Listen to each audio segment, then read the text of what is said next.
Good morning. I'm going to call to order today's public meeting of the Arapahoe County Board of County Commissioners for May 1st, 2018.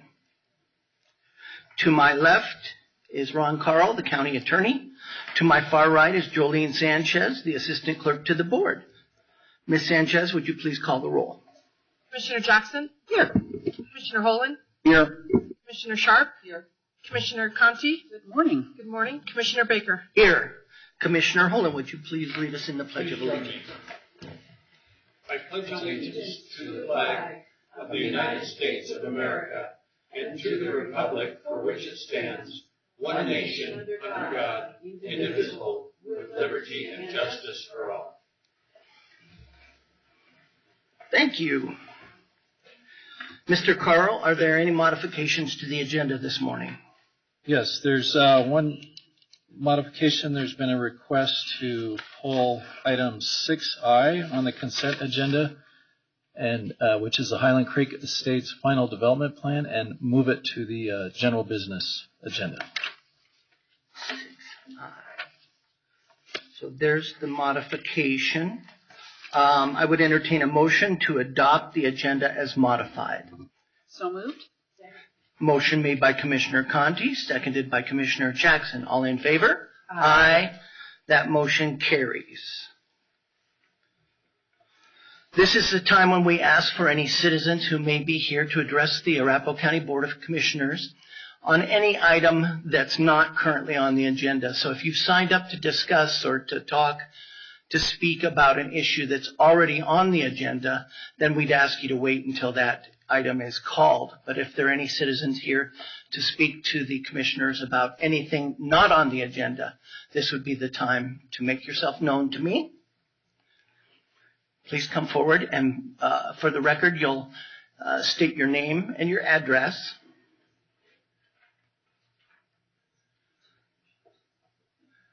And then watch the lights here in the front. The yellow light will come on when you have 30 seconds left, and the red light comes on to mean that you've used all of your 3 minutes. Good morning.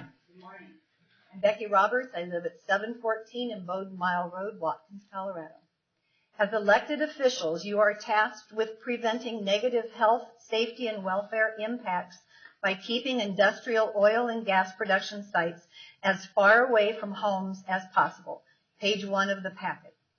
In the recent decision by Colorado District Judge Edward Moss, he affirmed rules that require oil and gas companies to consolidate wells and minimize site disturbances. The Swan site, as proposed, does neither. Page 2 in the packet. The 2016 application for Swan included 8 wells and 32 tanks. In 2017, ConocoPhillips withdrew that application and in March of this year resubmitted it. The site disturbance area is the original 12.79 acres. The location did not change, with 11 homes approximately 1,000 feet away and 80 homes within less than a mile. The location of the site disturbance is still 500 feet from at least 5 homes. The only change was to apply for only phase 1 of the 3 phases at this time, page 3. ConocoPhillips' 1-well application does not meet the requirement for consolidated wells. Maxwell Blair from ConocoPhillips stated publicly on April 4th this year that their intent is for Swan to be a multi-well production facility. Are they applying for only 1 well now to avoid the BOCC Rule 604C? After the 1 well is in, will Conoco claim that it is as far as possible from home since the pad is already there? 1-well sites in Arapahoe County are typically 5 acres or less. How can 12.79 acres for the site minimize site disturbances? Deny this permit application and require ConocoPhillips and the landowner Prosper Farms, owned by Barney Pfizer, to negotiate alternative site. Mr. Pfizer owns 8 square miles from which to drill. See the Prosper Farm map. ConocoPhillips owns the mineral rights. Together, they could easily find a different 12.79 acres on which to drill under Section 6 that could include 8 wells and abide by the requirement to consolidate wells and minimize disturbance. Documents in your packet show 4 alternate sites. If the Swan site is approved, the county will be violating the county norm for oil and gas production sites.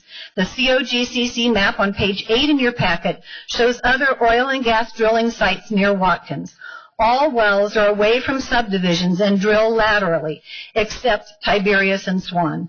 As county government elected officials and the only local representation for Watkins Farm's 55 families, you are responsible for preventing the extreme negative impact from this location on our health, safety, and welfare.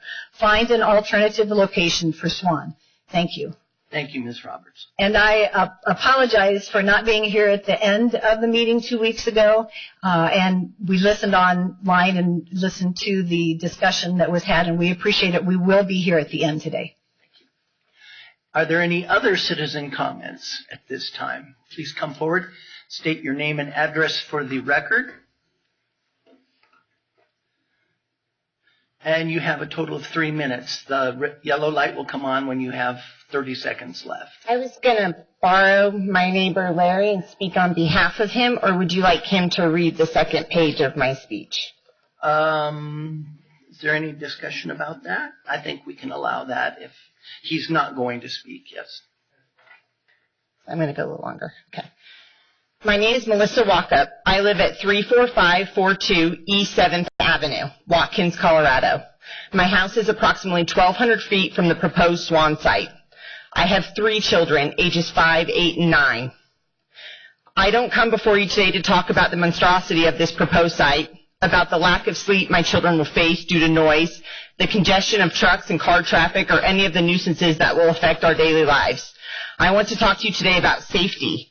The Arapahoe County Development Code states that locations that present any impacts to public safety, health, and welfare that cannot be adequately mitigated may not utilize the administrative review process. Well, you can't mitigate a bad site, and the Swan site is the definition of a bad site. On page 1 of my handout, you'll see a map of our community. Notice that the Swan site sits directly between our community and our only egress, which is 6th Avenue. The proposed locked and gated emergency access road that's currently under review would run parallel to 6th Avenue. Using either of these roads would require the entire community to evacuate towards the Swan site, both of which are less than 1,000 feet from this site. It was evident at the April 4th Arapahoe County open house that neither the Bennett Watkins Fire Department nor the Department of Emergency Response has put much thought into the safety of our community in the event of an emergency at the Swan site. Both departments confirmed they have no specific emergency plan for our community or a written evacuation plan even. In fact, we were told we would probably be best served sheltering in place in case of an emergency. Hope is not a plan. You want my family to shelter in place in a wood frame house that sits 1,000 feet from this oil and gas site in an area known for its dry winds and a fire department that doesn't even follow NFPA standards, which are the basic industry standards for fire evacuation. Sheltering in place in a wood frame building is too scary to imagine. Emergency response should be based on planning for the worst case scenario, not hoping that an emergency never happens. An emergency like this, or at a school, 1,000 feet from a school, or what happened in Hudson last year. You may be asking why we're so concerned about a one-well, four-tank site. Well, it won't be a one-well site for long. This site was originally submitted as an 8-well, 32-tank site in 2016. It was pulled after pushback from the community and a pulled will serve letter from Bennett Watkins Fire Rescue. It's now obviously being resubmitted as a one-well site. However, it's clear to our community that Conoco has no intention of keeping it as a one-well site for long. It's evident to me the current application is Conoco's way of circumventing the rules associated with a large, multi-well site this close to a community. A site that even Bennett Watkins Fire Rescue pulled their will serve letter to just last year because it was too big and too close to a community, as stated by Captain Connor of the Bennett Watkins Fire Rescue. At the April 4th open house, Maxwell Blair, a ConocoPhillips employee, mentioned that Conoco has more oil and gas rights in this location and they fully intend to develop them by drilling more wells. If Conoco is planning on drilling more wells at this site, why does the current application only include one? Looking at the data on page 2 of my handout, the Swan site contains 12.8 acres during construction and 12.2 acres after interim reclamation. This makes it clear to me they plan on drilling more wells than there one on their current application. The box on the left of my handout lists several Arapahoe County well sites that have a comparable pad size to Swan. Notice any trends in the number of wells associated with sites with this pad size? Notice the size of the pad after interim reclamation? The box on the right lists several one-well sites in Arapahoe County. Notice the discrepancy in pad size between Swan and the others? Again, why does Conoco need such a large site for one well unless they are planning on drilling several more? One of Arapahoe County's core values is safety. Two of the components of Align Arapahoe are safeguarding the community and safety and wellness. Nowhere do you talk about maximizing oil and gas operators' return on investment. There should be no question that this application should not be rubber stamped through the administrative application process. The only way Arapahoe County can start to safeguard our community is to require this application be submitted through the use by special review and require Conoco to do an authentic alternative site analysis. Again, please revisit your core value of safety, Arapahoe County, which your mission statement represents. Safety that not only represents your constituents, but the children that are trapped between a major oil and gas development and a land developer that is Prosper Farms. Thank you very much. Are there any other citizens that wish to address the board at this time?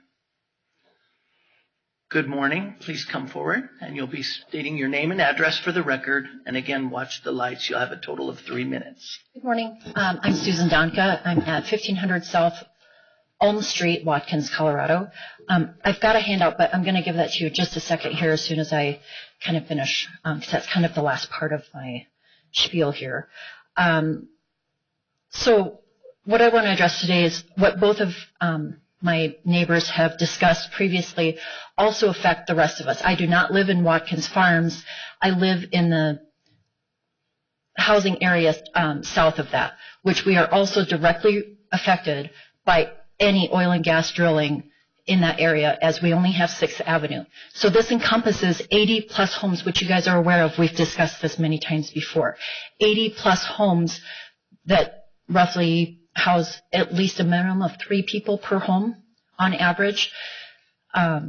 You guys can do the math there. That's a lot of folks with only one single ingress and egress to that area. So some of the other issues that I want to discuss regarding not only just the Swan site, but we're looking at Tiberius. There's 2 or 3 other that I can't think of off the top of my head. But at this point, we are begging you to require not just an alternate site review, not just review, an alternate site period. This particular site is not only illogical, but downright dangerous, as you can see from the photos that Melissa just showed you, with the proximity of this particular site to homes. I was just notified of how many oil and gas accidents, explosions that we've had in just in 2017. I believe the number was 15. 15 explosions in the state of Colorado with 4 deaths. How many more will it require you all to change these requirements? Not to mention the amount of hydrocarbons that are released into the air that are negatively affecting health. My biggest concern right now today is the MOU that Arapahoe County uses for approval of permits. I have a comparison sheet that I will hand each of you that shows the MOUs of 3 different city, county around the same area in comparison to Arapahoe County. It's a little ridiculous. So my big concern today is asking you to revise and update the MOU that we currently have in Arapahoe County to a similar standard that Broomfield, Erie, and Brighton have.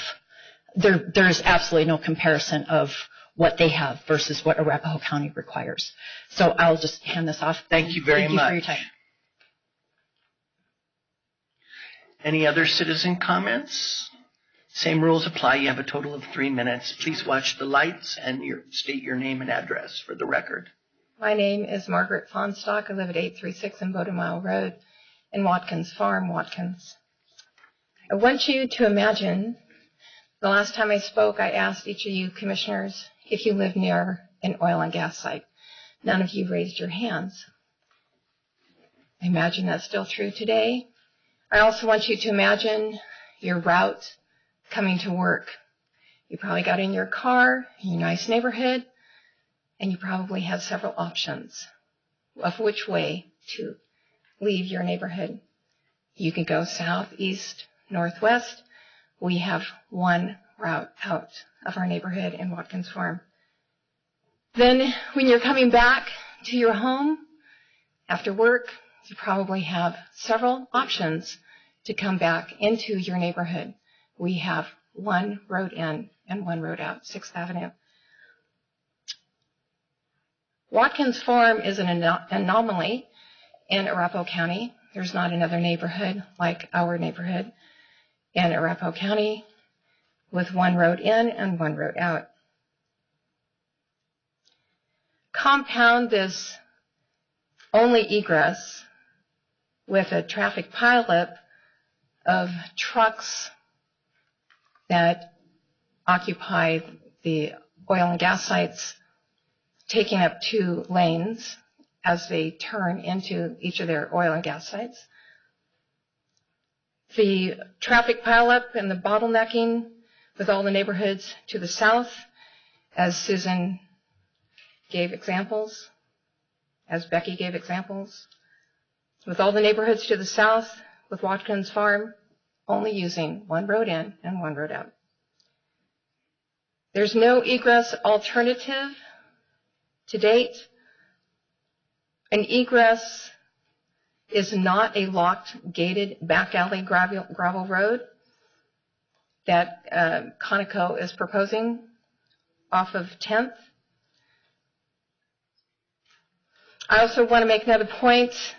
In April of 2014, Vogel and Associates revealed a master plan community buffered by a 50 or 500-foot width green belt between Watkins Farm and all along down in Bowden Road. In August 2016, the green belt was expanded with a width of 1,000 feet now called an agricultural zone. In July 2017, Vogel and Associates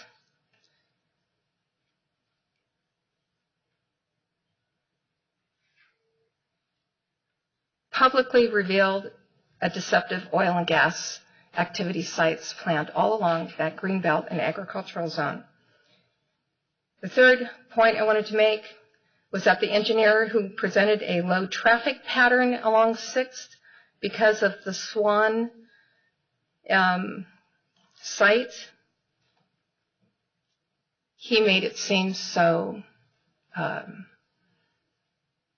passive, but he did not expose the 8 more oil and gas sites that are going to be using our only egress of 6th Avenue. The red light did come on. I just want you to be aware. My point is that the Swan site is blocking us in, not giving us proper egress. We need an alternative site analysis. Thank you. Thank you, Margaret. Are there any other citizen comments at this time? All right, I would entertain a motion to approve. I'm sorry, we have 2 minutes to approve. I believe both of them, we were all present.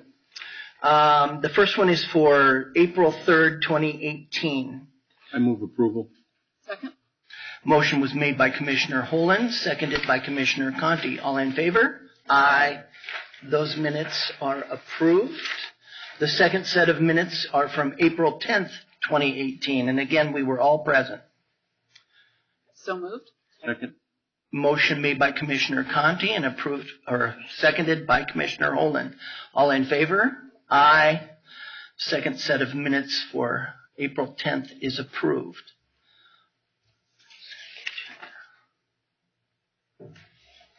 Did we adopt the agenda yet? The items on the consent agenda. Okay. Sounds good. I would entertain a motion to approve the items on the consent agenda. So moved. Second. Motion made by Commissioner Sharp, seconded by Commissioner Conti. All in favor? Aye. That motion passes. We have several items to be discussed under general business, including a public hearing on case number P17-006, Highline Creek Estates final plat. And we did move item 6I from the consent agenda, P17-005, Highline Creek Estates final development plan. The attorney on this will be Bob Hill, and the presenter will be Kat Hammer, I believe, Kathleen Hammer, sorry. And so, Mr. Hill, would you set the foundation for us, please? Yes, thank you, Mr. Chair.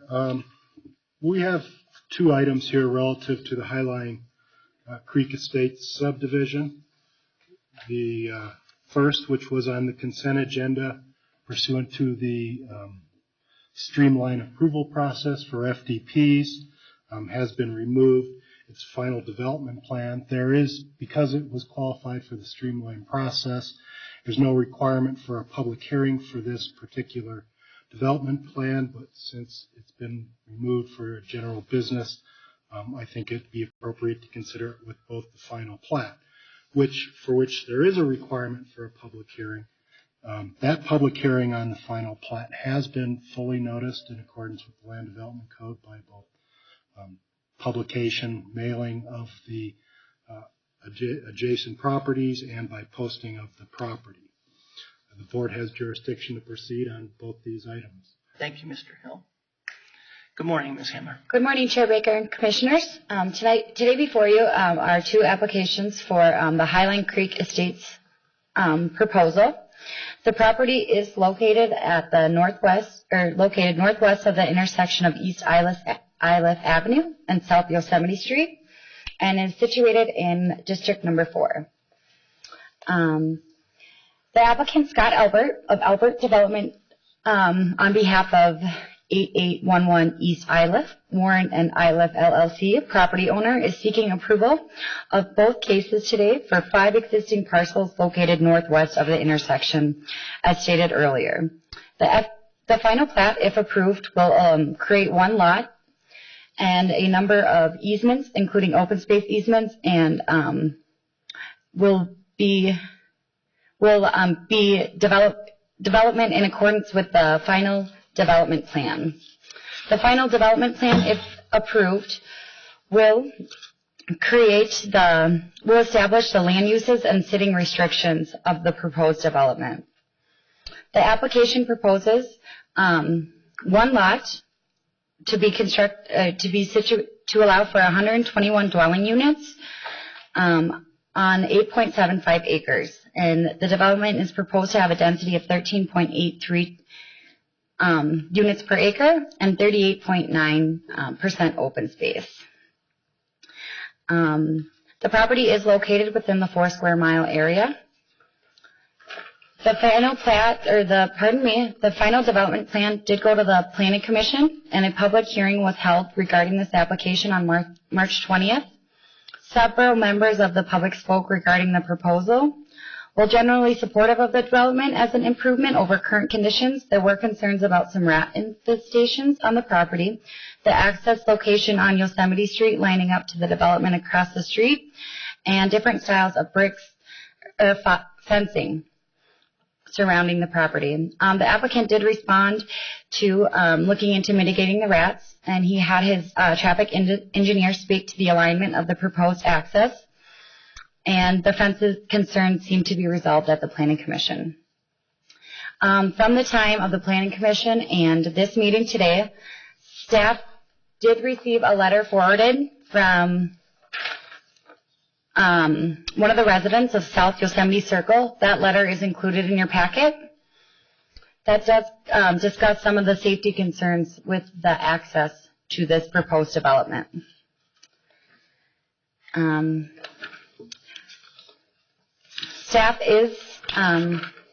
The applicant did request an installation plan for the cash and lieu fees as part of the final plat. The applicant is requesting the school and public park fees be paid on a proportional basis. The request places a significant administrative burden on county staff as well as the school district after speaking with them, and proposes a number of individual payments that are not easily tracked in our system as we are set up today. So if this is something that the board is interested in, the Public Works Department suggests a fee of $50 per building permit for additional administrative staff time to process those. Staff is recommending approval of both of these projects or proposals with some conditions added. The Planning Commission forwarded a approval or recommendation for approval with unanimous 7-0 vote for the FDP, and staff is recommending approval of both the FDP and the final plat with the conditions stated in your packet. I stand for any questions, and the applicant is here to answer any of your questions if you have any. Thank you. Are there any questions, Commissioner Jackson? Need longer lines or something. Yes, thank you very much, Kat. Good to see you this morning. I, of course, want more clarification on those matters that you brought up. So I was wondering whether we were going to have traffic come speak to us now, or whether the applicant is going to give us a presentation and address those questions. But I'd like to hear what the resolution of the traffic concerns and particularly interesting rat infestation is. Okay. I can introduce the applicant. I believe he is prepared to speak on the rat infestation and does have his traffic engineer here. So, and then Public Works Engineering will also answer any questions you may have. We never know what's going to come up at these hearings, so rats it is. Is there any other questions for me? Thank you very much. So if the applicant could come forward, please, we would ask you to state your name and address for the record.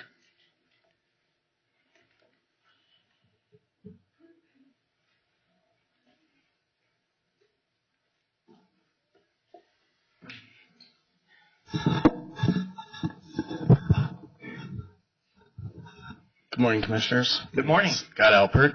I'm with Alpert Development, Inc. I'm the president, and my address is 1201 South Parker Road, suite number 200, Denver, Colorado 80231. I'm the applicant for the Isle Single Family Homes, also known as Creekline, Highline Creek, and all kinds of other names. It's on the corner of Yosemite and Iliff.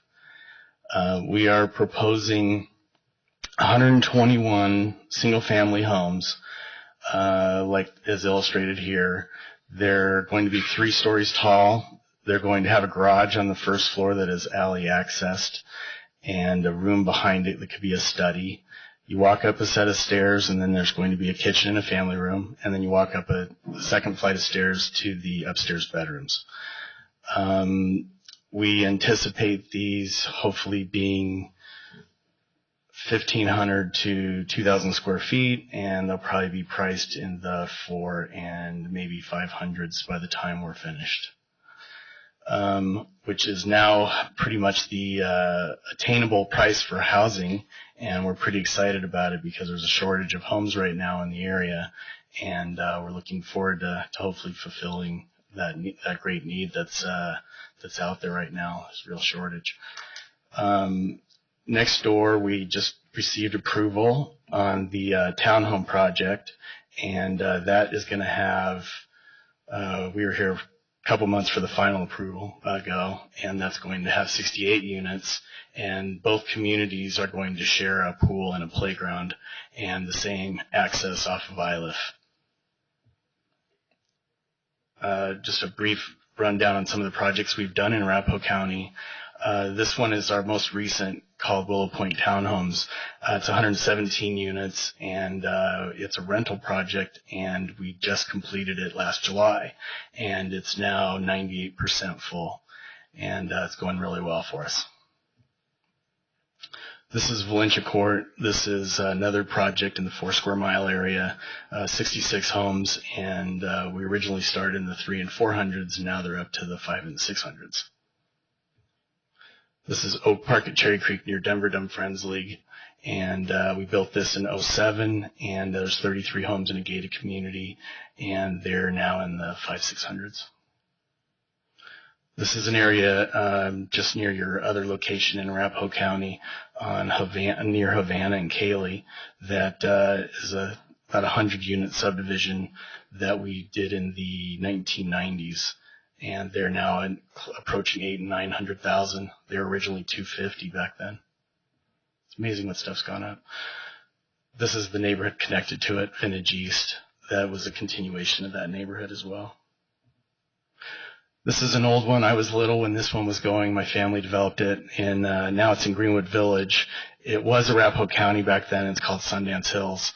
And these homes now are approaching 1 million. I think there were 30 or 40,000 when they were built in the 70s. This is Arapahoe Lake. Our family's proud of this one. It has a lake in it, and a man-made lake, and homes around it with different types of products and green belts and trails that go through it. And it's been a really nice project. Here is the current project that we're talking about. This is Iliff, looking from the Cherry Creek Country Club across the street. There are power poles that we're going to take down. We're going to get rid of all the cars and the trees that are pretty rat infested, supposedly, or the rats are near them, whatever. I'll talk about the rats in a minute. Go to the next one. We're going to be tearing down the old houses, burying the poles, and getting rid of all the trash. And this is the townhome project, the way it used to look. Now we've torn down the old windmill and donated the wood to different people that wanted to have barnwood in their family rooms and different places that they wanted to do art walls. This has also been torn down. This was on the townhome site, and it had graffiti and all that. So now it already looks better out there than that. This is the famous site called the Woodlot that a lot of people refer to it, which is also the subject site. And the neighbors pretty much everywhere are all very in favor of us tearing all this out and putting in a new subdivision. Cherry Creek Country Club keeps asking me, when can you start? When can you start? Hurry up already. So all the firewood comes out. There's a bunch of barns and old houses and old trees and dead trees that are going to come out, and the power poles get buried. This is what we're proposing that it'll look like when we're finished. This is if you're driving down Iliff headed west, passing Yosemite. So the street in front of the homes is Yosemite, and then Iliff would be on the left-hand side of the picture where the tree is. So we think it's a big plus. There's going to be a wall along the front of it. It's going to be concrete, and it's going to look like brick, and then there's going to be brick columns that are going to have wrought iron in between them to fence it off around the subdivision. This is a site plan that shows the open space. The green represents the open space. All of the homes in the neighborhood are going to front to open space, and they're going to access off Iliff and off of South Yosemite. The green areas, we have 38% open space, and the blue area is where the pool is, and then the green area behind it is going to be the playground. And they'll also share with the townhomes that are just to the west of this project. And then also, like we said at the townhome meeting and the district meeting, that the pool will be open to the public for a fee. This is an example of how we plan on landscaping some of the detention, or all of the detention ponds. And instead of them being weeds, we plan on having them be more manicured and nice. That's it. Any questions that I can answer? Commissioner Jackson. Just as I asked earlier about, could you talk to the traffic and the entrance and exit and the amount of traffic that will be there now that these two developments are going to be completed and more that I understand. And then, I just have to ask what you're planning to do about the rats. I've heard about these rats for a long time, that they ran across the street and invaded the country club and all kinds of stories. So these are famous rats. Well, I never thought I would learn that much about rats that I've learned in the last couple months. I hadn't heard that they've been going to the Cherry Creek Country Club. Right, so they turned around and went back. I've heard that they're going to the townhomes, or have been visiting the townhomes across the street to the east. To go back a minute, we had the same issue with our townhome project across the street from the Breakers Apartments that had a large problem, and they made the newspapers about it and that kind of thing. And they told us, you've got to make sure that, the people live in your area keep their trash cans inside and keep them closed, and you can't have food sources nearby where they can get to because they'll come infiltrate. That's what they want. And so they'll even cross a busy street. I don't know how they can smell it from that far away, but I guess they do. And so we were told also by our rat experts and rodent control people that if the people really need to be careful with their trash cans and dog food and stuff that could be outside. Meanwhile, our plan is to put trap stations every 25 feet along the perimeter and monitor them as much as possible, or however much is needed, so that we can do the best we can to mitigate them from crossing the street. And that's about all we can do. We check with Tri-County, and they're okay with that. The traffic on Yosemite, first off, we've been under contract in this property for about 3 years now, and we've had several meetings before we went to our first preliminary development hearing. We met with Foursquare Mile, we met with the different homeowners associations, and we met with different neighborhood groups, including Foursquare Mile, that invited everybody.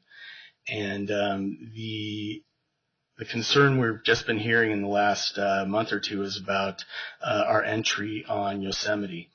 And we've done traffic studies, and it shows that Yosemite is an appropriate entrance, more than appropriate entrance, and that's where we would like to keep it.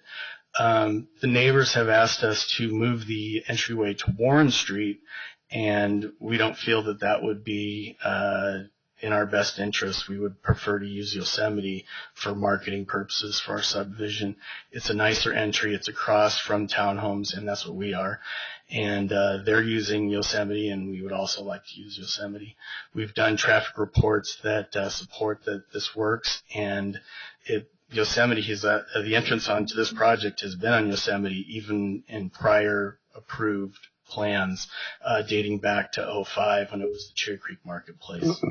Could you show us on, I'm sorry, Mr. Albert, but could you show us on the map what you're talking about?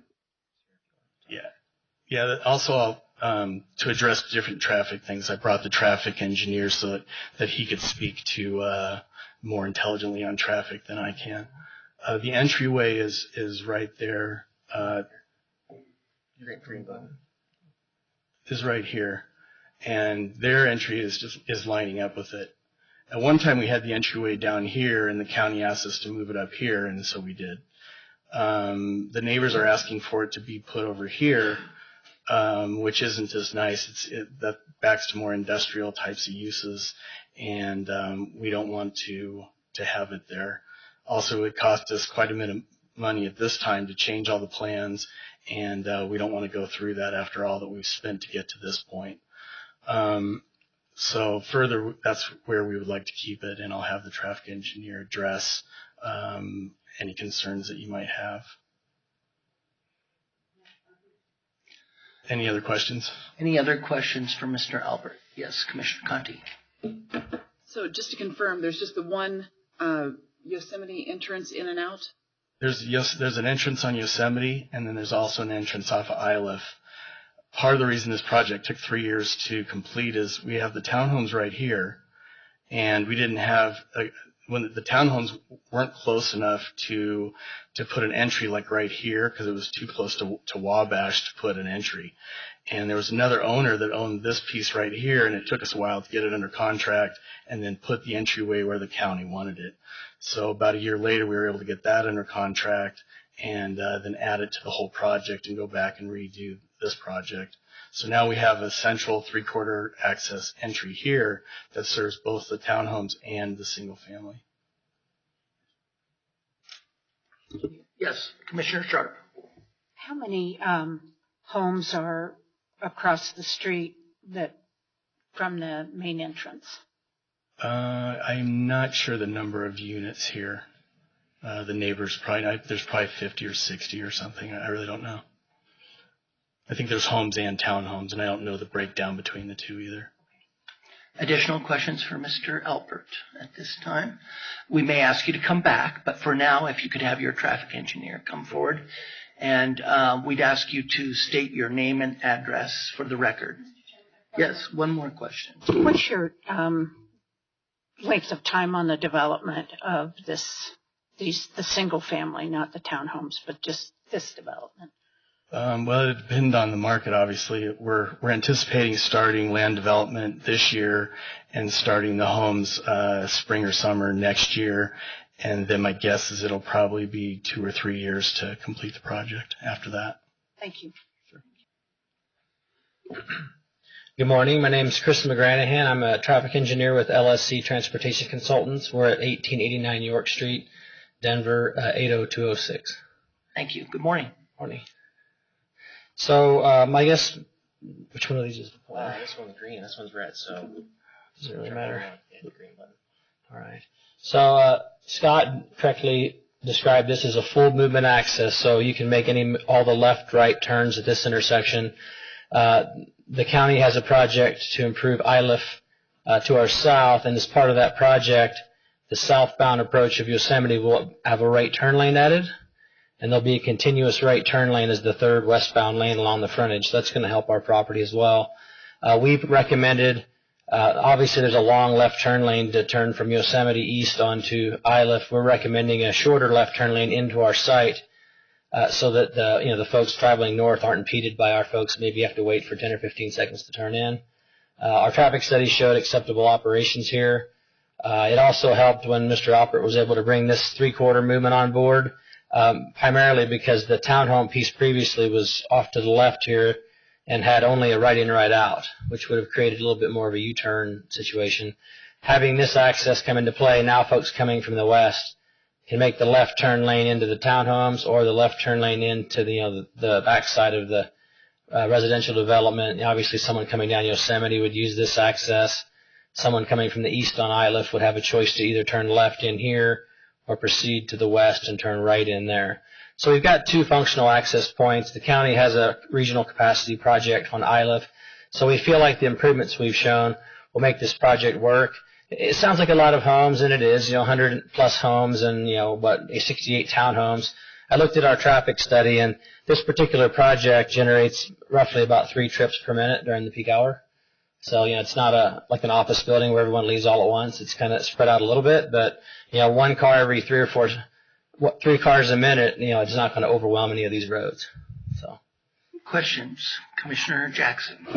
Yeah. How many lanes? So if we get somebody coming out of the other development at the same time as somebody's coming out of this new development, what happens? Well, both the eastbound approach from our project and the westbound approach, which exists, they would both have a stop condition, so they would yield to traffic on Yosemite. And our traffic study looks at the delay for each of those movements. Clearly, the longest delay is the folks that want to turn left onto Yosemite. So our traffic study shows those delays are acceptable per the county standards. So it's a 4-way stop there? Just a 2-way stop. Yosemite would be free. Oh, okay. Similar to the way it is today. All right. The Warren stops and the access into the... So they just have to take turns? Right, correct. Yeah. Okay, thank you. Any other questions? Yes, Commissioner Sharp. Is there room there for, and I don't know what the term, I just always call it kind of a safe harbor lane that I know are used in 2 places getting out of my neighborhood, 3 places getting out of my neighborhood because of the, the conditions. Do you have room for anything like that? There's room for a left turn pocket on Yosemite, but that's primarily for people exiting Yosemite into the various side streets. There isn't a median refuge or any acceleration lanes. We didn't feel those were necessary. So this is going to have the left turn pockets on Yosemite, but not somewhere where someone could pull out in the middle and sit. If that's what right, we don't have. Our traffic study showed the delays don't require that, and I don't know if there's a right way to do it in any respect. So we feel that it works fine the way that we're proposing it. Commissioner Jackson.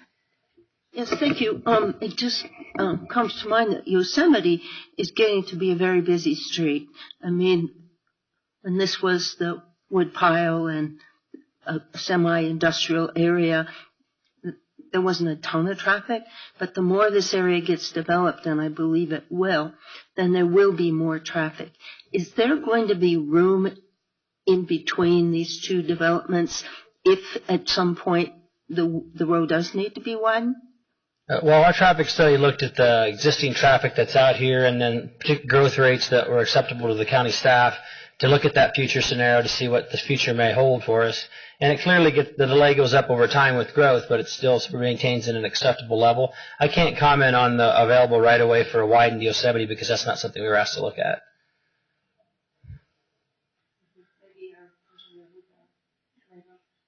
Any other questions for Chris at this point? Or for Mr. Alpert? Thank you very much. Thank you.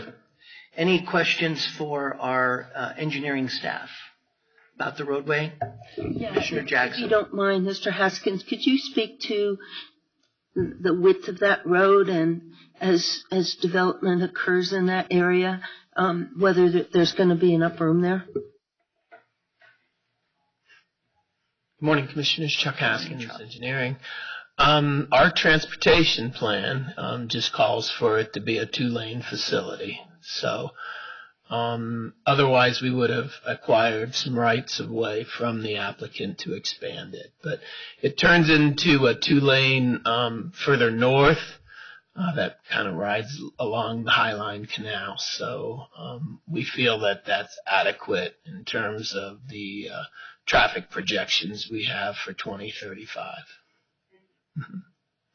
If I may add a little bit on the background, we worked pretty hard with Mr. Alpert on access to these 2 developments. One of the townhomes that you approved last year, I believe. And what we're trying to achieve is an access plan that worked for both without affecting the transportation investment that we're putting into East Iliff Avenue. So it will be a three-quarter movement, so we will restrict the left out there. But this full movement intersection, I think, as Mr. McGranahan said, operates at acceptable levels of service. It drops from an A existing to a B, which is our acceptable level of service is D. So it should operate very well, and I don't think an acceleration lane would be needed on a two-lane facility. That's usually something you get on a multi-lane roadway. So with that, staff's available for any other questions you have on this. Thank you, Mr. Haskins. Any other questions? Seeing none, thank you very much. I'm going to open up for public comments on this. I do have a sign-in sheet, but I'll ask if anyone might have missed. There was a sign-in sheet on the back. So I'm going to open up public comment. The first one on my sign-in sheet, I have, excuse me with the names, bear with me. Is it Paul Sheila?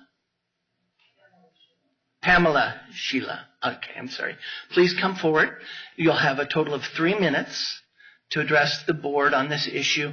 Please watch the yellow light right here in front of me, and that'll come on when you have 30 seconds left, and the red light will come on when your 3 minutes is up. Thank you. My name is Pamela Shillum. My address is 2263 South Yosemite Circle, and that's Denver 80231, Arapahoe County. And I'm a resident who's speaking on behalf of the community of the township and Highline Estates, which is located on South Yosemite Circle, located immediately east of the proposed development, Highline Creeks Estates. So we still have unresolved concerns about the location of the entry-exit driveway at Yosemite. Yosemite Street is a 35-mile-an-hour speed limit. Of course, that means people are going 40. And it's immediately across from our driveway. Our driveway is about 300 feet north of Iliff, so it's fairly close. And right now we have traffic going north and south on Yosemite that has right-of-way. There are 4 motions at that point, in addition, from our facility, 2 in, right and left, and 2 out. That would be the same for the proposed driveway from the new development. That would increase possible interactions at that one point to 10 different interactions. And the traffic coming out of that driveway would increase the number of cars by about 300%. So the vast majority of our residents have concerns about this, and they do have petitions, which I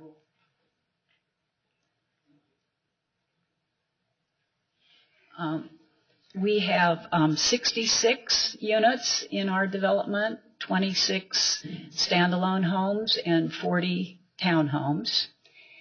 And we understand that the county assessment is that this location that's proposed is acceptable. However, there is still time, while this plan is still on paper, to relocate to Warren Avenue, which you'll see up there near the North Detention Pond. This would cause the developer, oh, by the way, this is a 1/4 mile street with a 25-mile-an-hour speed limit, where residents can turn left, west, and south, or can turn east and north on Yosemite. So they have choices. It would improve the safety, reduce the chances of accidents, and it would actually reduce some of the traffic on Yosemite and the congestion at the point of concern. So We believe that there are 3 units that could be affected by this that would need to be relocated or repositioned. It doesn't appear that there would be any loss of units.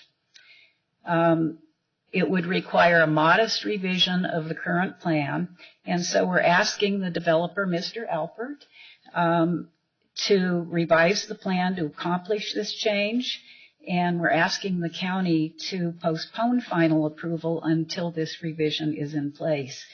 This simple change would improve safety, decrease congestion for hundreds of residents and neighbors for decades to come. Thank you. Thank you. The next person that I have on the sign-up sheet is Ed Jennings.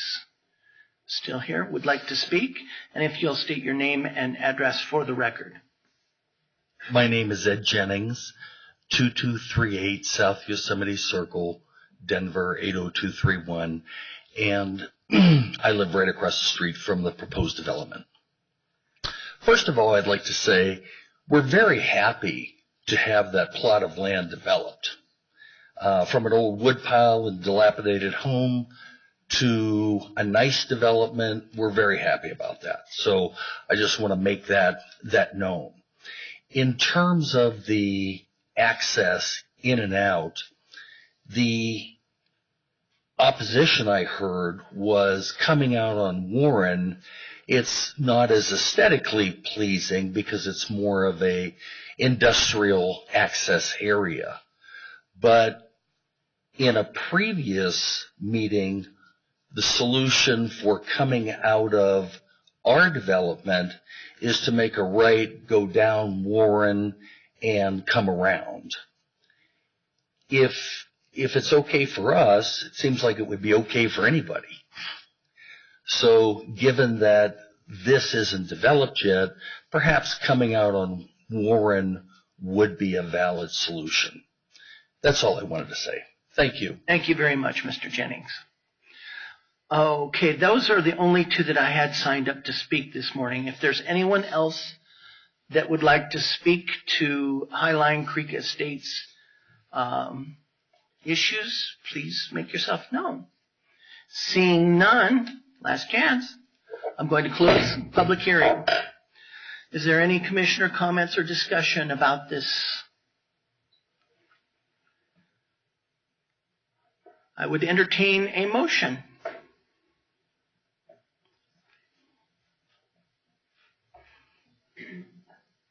Commissioner Jackson. I guess this is a difficult one for me because I hear the citizens loud and clear. I'm looking for the motion. We need both. Yeah, that's what I thought. So I hear the citizens' concerns, and yet I'm not sure it's in my purview to tell the developer in this particular case. It sounds to me like that they have tried to work with the community, and I do understand the costs and the difficulties involved. So I'm just staring at that Warren exit here, and it's like I'd like to just double back with Mr. Alpert and make sure that it's not possible to change that, if you don't mind, before I make the motion. I just really want to make sure that all our I's are dotted and our T's are crossed to make sure that that's just not something that can be done. Yeah, I don't want to go through that. I've spent 3 years and hundreds of thousands of dollars to get to this point. We've had meetings for 3 years. The road's been there the whole time. That's where we want it. It works there. It went from an A to a B, and D is acceptable. I think the neighbors are just a little bit nervous. There'll be some more cars in the road, and they're afraid of accidents. And I don't think it's that big of a worry. I mean, they're just worried because there's nothing there now, and it'll be like normal later. And so I think they're overreacting a little bit. I don't want to go through the expense. I'd have to change all the plans. I'd have to change the water, the sewer, the storm sewer. I'd have to go all the way back through the county and get all the approvals and referrals. And right now, interest rates are starting to go up in the marketplace, and I don't want to delay the project another year or two to go back and do all that. So as far as I'm concerned, the road works. Our engineer says it works. The county says it works, and I would like to leave it where it is. I have one comment about that. I think I heard you say that this location on Yosemite was actually specified by the county. It was somewhere else. It was on Yosemite at a different location, and they asked you to move it to the current location. Is that correct? Originally, going back to 2005 when it was Cherry Creek Marketplace, the location is where it is now. We tried to move it closer to Iliff, and then the county asked us to move it back. To keep it where it was. Okay. Thank you for that clarification. I did have some other comment. I'm sorry, go ahead. As far as the payment plans and paying $50 per, in order to break up the payments on the fees for schools and parks to when we take out individual permits, I'm more than fine paying the $50 fee to have that administered. The parks and the schools fees went up from almost 5 to 10 times what they used to be. And it would be nice to pay them a permit instead of having to borrow all the money up front and pay interest on it before we have impacted any of the schools or parks before they're even built. So that's why I want to pay it at permit. Commissioner Jackson. It was my understanding that discussion we would hold off until we discuss the final plat. Is that correct? Mr. Hill? Mr. Hill? Because it doesn't seem to be a part of this first motion. It's not. That is drafted in the plat motion. Okay. That's correct. But I think for public hearing purposes, the intent was this would cover both the plat and the FDP. So if we're going to discuss that, then we should have that discussion now, whether or not the board wants to approve that incremental in lieu payment. And I would hold off making my motions until we have that discussion as well, if that's okay. Yeah, that's fine. Because I think there may be some concern about that. So I'll just make that statement and then possibly ask Ms. Hammer to come forward again, and or Jason, whoever would be best to answer about precedent, about have we done this before, where we've done a kind of an incremental payment plan or a permit fee in as an alternative. Yes. So, Chair Baker and Commissioners, I'm touching stuff. I'm sorry. That actually mentioned one of the projects, Valencia Court. Mm-hmm. The board at that time approved a proportional payment. I spoke with people in building permit as well as people in the planning department, and that project itself took some time, so there was time lapse in between, and keeping administrative track of when the checks were coming in and routing them to the right people at the correct time was just something that was really a burden on staff for the county. As far as the parks and school goes, we do have somebody from the Cherry Creek School District to speak on behalf of their opinion on the request. So I will invite David up so you can ask him any questions if you have any. Thank you very much. And David, if you state your full name and address for the record, please. Good morning. My name is David Strophus. I'm Director of Planning for the Cherry Creek School District. Personally, I live in Castle Rock, Colorado, 4394 Millwagon Trail. Thank you. What questions might you have regarding the school fees? Well, I think we had just your opinion about being able to pay incrementally. Sure. The Cherry Creek School District really works with 5 different municipalities, Arapahoe County being one of them. We've only ever agreed to this one time before, and that was with the previously stated development. It seemed like a reasonable request at the time. In all candor, the Cherry Creek School District does not have an accounts payable department, an accounts receivable department. We're not really built or equipped to handle this on an ongoing, repeated basis. The first challenge we would have would be monitoring individual payments for 121 building permits as they come in and disbursements times 121. The second issue would be more so creating a precedent that if we were to try and apply this with the city of Aurora, the city of Centennial, of course throughout all the developments in Arapahoe County, Greenwood Village and Cherry Hills Village, we would literally add staff. We would add in a department to track this. So unfortunately, that's something that we're just not built to equip. We're not equipped to handle in the Cherry Creek School District. It's something that if perhaps, when we did the townhome development and they were going to be chunked, perhaps that might be something that we're more reasonable. If this is something that the county is willing to take on behalf of the district, it's something that we could see to work with. However, it is not something that we're equipped to handle in the school district. Excellent. Thank you very much. Question from Commissioner Conti.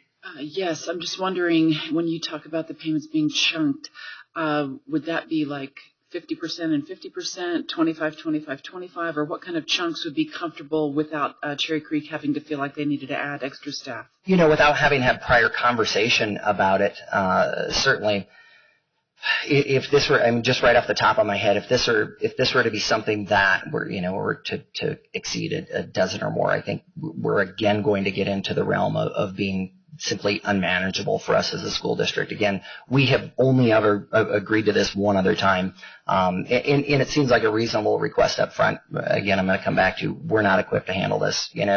Certainly taking two payments as opposed to one, not that big of a deal for us, and perhaps that's something we could do. Taking, even 8 or 10 or more, that's something that really is going to require ongoing maintenance. It would be understood. I'm not sure what the build-out plan for this is, but I would imagine that, we're probably not looking at a build-out of more than about, maybe 4 years on the top end. But again, people come and go in our jobs just like anywhere else. So managing these accounts becomes very, very challenging over time. Commissioner Conti. In the previous time that you did take partial payment, how was that one broken up? Well, so with the recent townhome development, and they haven't started construction on it yet, so it was going to be done, by building permits, and those would be done in the townhome development based on the actual buildings themselves, which would have numerous individual units in it. So I've got to be honest, I don't remember what the breakdown of that was. Okay, thank you. Any other questions or comments? No, thank you very much. We appreciate it. Thank you. So, Mr. Hill, in our draft motions, we have, I'm looking at the final plat is the one that has the conditions of approval concerning the cash in lieu. There's an alternate condition of approval. And just for the other commissioners, this is on page 160 of our agenda. And so the first condition of approval is just a total payment of the all of the cash in lieu that's required without any specification as to when or how those payments will. That's correct. The first two conditions, as this is laid out on the page, there's an approval with conditions. This is staff's recommended conditions of approval, which is 1 and 2. 2 just has the total payout of the cash in lieu for the schools, public parks, and other public purposes to be done prior to recording of the plat. That's basically been the practice that the county has followed. It's consistent with the provisions in our land development code, which say that cash in lieu or dedication should be paid prior to the final recording of the plat. The alternate conditions lower down on that page provide for a 121 installment plan process. And the way these are written up in the alternate conditions, actually the school is left out of there. It's required that the full payment be made to the school, and that the county would be just for the public parks and other public purposes would allow the installment process paid in 121 equal installments with $50 per each installment as a handling, and also specifies What would be akin to a subdivision improvement agreement, sort of a note that could be recorded with the property to provide further security that, that the full amount gets paid over the course of time, that these installment process would be covered over. Okay. Any questions does that help with your motion? Well, I'm just wondering if there are alternatives to, and I think Commissioner Conti broached that topic a little bit in terms of the 121 payments is onerous, and to my thinking, the $50 may or may not cover the hassle, just plain old hassle that it would cause. I'm wondering if there would be a way that, and also I'm concerned about the precedent, to be quite frank, as the gentleman from Cherry Creek Schools mentioned, we hear projects all the time, and I think that this kind of request would be then the way we do things, become the way we do things, and I'm not comfortable with that. So this is, like so many of these, this is a difficult one. I'm going to go ahead and start my motions and think about it as I go. And we're not going to vote on each one separately. We're going to vote them together.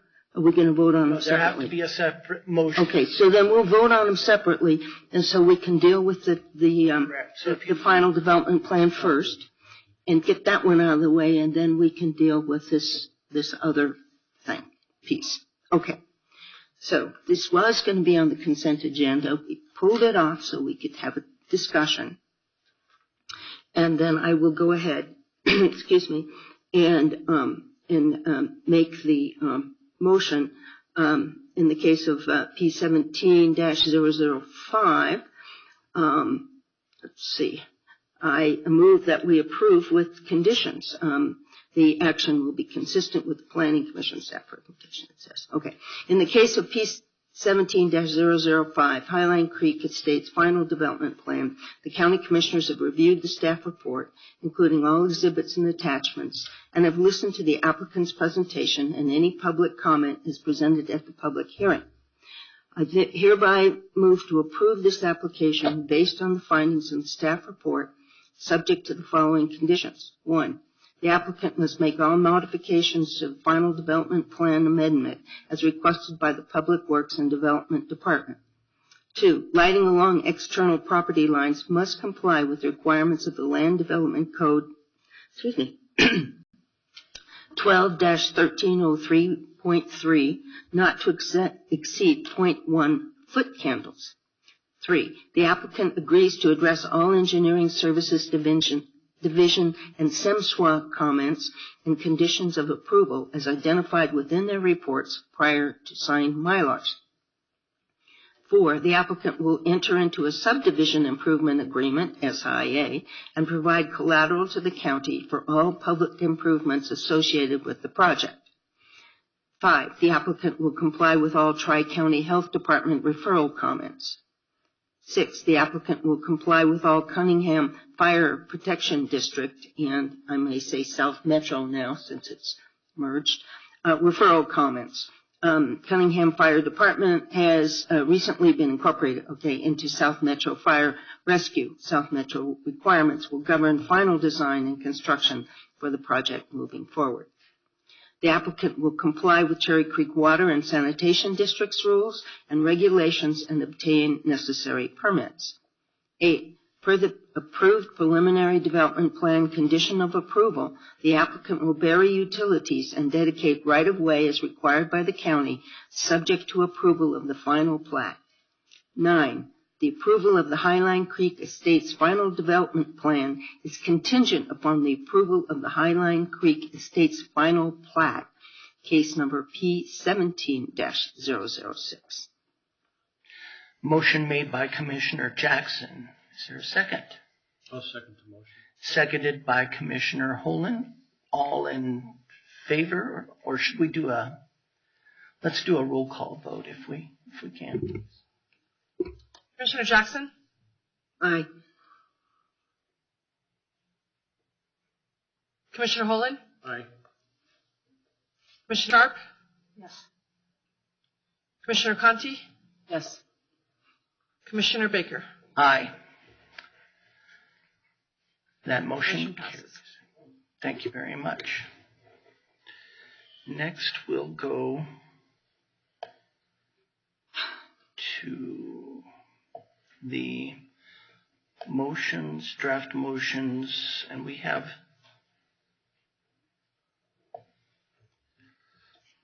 sorry, 161, was it? 160. 160. You ready? Yes. Okay. I mentioned these are difficult, so I am going to be reading the first motion.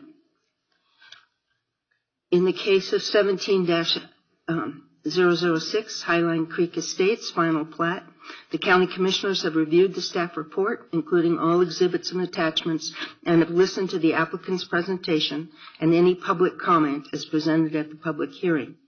I hereby move to approve this application based on the findings in the staff report, subject to the following conditions.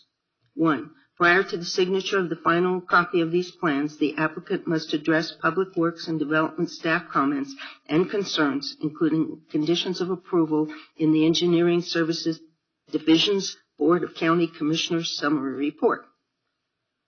2. The applicant will pay a total amount of cash in lieu of $934.95 prior to recording of the plat, to be distributed as follows. Schools, $536,270.60. Public parks, $996,157.78, and other public purposes, $41,506.57. Motion made by Commissioner Jackson. Second. Seconded by Commissioner Holland. I think just based on the last vote, I'll just say all in favor? Aye. Any opposed or abstentions? Seeing none, that motion passes.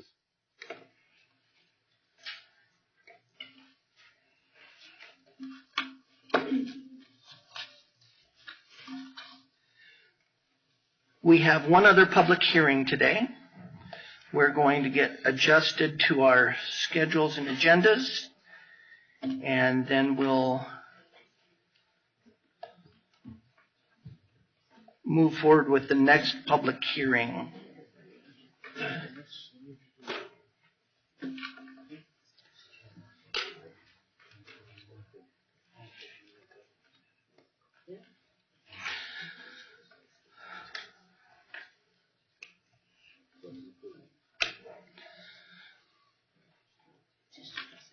This is public hearing on case number ASI 17-001, IREA Electrical Reliability Project 1041 permit.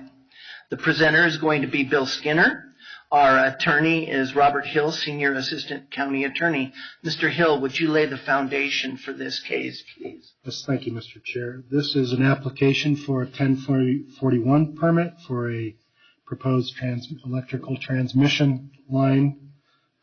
This matter has been noticed through letters to adjacent property owners, publication in both the Villager and the Scout, and by posting at various locations along the transmission line corridor, or proposed transmission line corridor. The board has jurisdiction to proceed. Thank you, Mr. Hill. Good morning, Mr. Skinner. Good morning, Commissioners. Okay, this one doesn't involve any rats as far as. So except for Commissioner Jackson. So ASI 17001 IREA Electrical Reliability Upgrade 1041 permit. I'm Bill Skinner from Planning Division. 1041 permits come into play when we get into a category of project which is large or has large impacts that kicks it into something called a matter of state interest. The provisions for reviewing those are handed down to the county largely through statute, though the county has some preview to make adjustments. In this case, this application, and I'm going to do something I don't usually do. I'm going to read from the staff report, try and keep myself from getting too lengthy.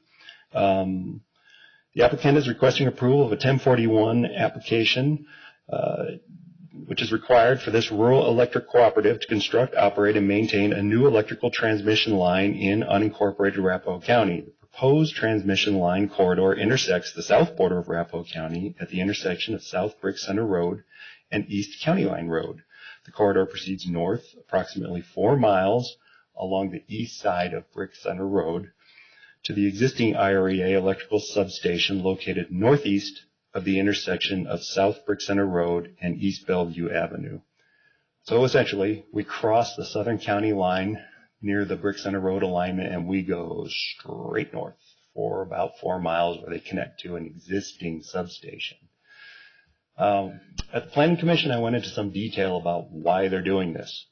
Then the applicant stood up and presented that information much more eloquently than I did. So I'm going to leave that to them. I will tell you about the Planning Commission hearing. We had, actually only came down to about 2 concerns, but I think it took 3 people to state it. One person was concerned about the potential power lines for this corridor and will drilling the foundations for them impact water wells. The answer is no, they don't go nearly deep enough. And another person asked about if they had existing distribution lines, a distribution line being the line that goes to an individual's properties on the west side of the road, what will happen with those since this line is going to be on the east? IREA said those will remain in place, but let's confirm that today. The referrals were minimal. This is the first case where I've been here 14 years. This is the first time where I heard so much nothing that I redid the referrals a second time just to make sure. And everyone said, yeah, no, saw it the first time. We're still fine. So little, actually no opposition from the external agencies impacted by this. The application is complete, meets county requirements. The staff recommendation is for approval. The Planning Commission voted 6-1 for approval. We had a late addition in the form of the letter that I've distributed from James Campbell representing a landowner who owns the majority of the land through which this portion, the county portion of the transmission line runs through. Mr. Campbell's here, as is that property owner. I've spoken with Mr. Campbell ahead of the hearing. He'll come up and speak about the contents of that letter. Once again, I think he'll do a better job than I will representing their position. Have I left any loose ends? I do not think so. Questions for Mr. Skinner at this point? Commissioner Jackson. Of course. So I just want to clarify that they can't build anything without getting approval from the landowner, can they? We'll give them permission in the form of the 1041 permit.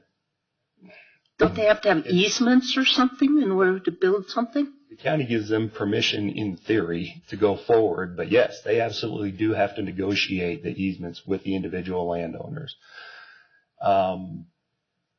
You'll have to discuss the opportunity for condemnation with the IREA representative when they come up. But without condemning it, they have to have the permission of the owner. Yeah, exactly. Probably to put a fine. And so that hasn't happened yet? I don't know. The staff aren't involved in those negotiations. To put a fine point on it, though, the board's action today is not giving them carte blanche, walk on and start constructing. But it may move the bar. Okay, so I'd like to hear from somebody about where we are with permission. Yep, absolutely. Let's ask IREA when they come up. Thank you. Mr. Skinner, and maybe this would be better for the applicant as well, but I did see where we were notified, Arapahoe County was notified when Elbert County was considering, I believe, this same for their portion that's south of the county line, so to speak. Do you know how that turned out by any chance? So the county,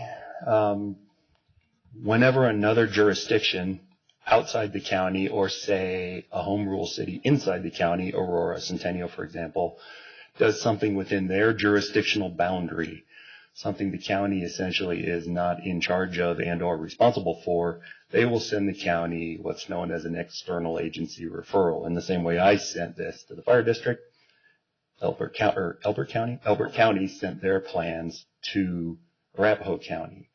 We review them for impacts to the county by and large. Suppose someone's doing something with an intersection that increases traffic flows across the county line, that'd be a concern. Had something going on in Elbert County with this transmission line meant there was going to need to be a significant change on the Arapahoe County side of the line, we would have commented on that. This type of an external referral wouldn't have generated a negative response from counties. From Arapahoe County. Did we get any response? I didn't have a chance to look through all the responses. Did we get a response from Elbert County, or did we send them one? Absolutely sent them one. Okay. And they're either no comment or no response. Got it. As I read, excuse me, Mr. Chairman, as I read in this letter that we got this morning, that the board did not approve IREA's application and continued the hearing until May 9th to give the parties an opportunity to discuss, because they felt like in here what it says is that the commissioners in Elbert did not feel like they had adequate time to review it because they got it several days, I guess, before a hearing. So I don't think we know, according to this, what Elbert County commissioners are going to do, but we can verify that because it says May 9th. Yeah, well, that hasn't occurred yet. We don't know Right. where they'll go with it. Right. But the author of that letter is here, so we can explore that. Excellent. Thank you, Mr. Skinner. Any other questions for him before we hear from the applicant? Thank you very much. If you'll have the applicant come forward, and would you please state your name and address for the record, please?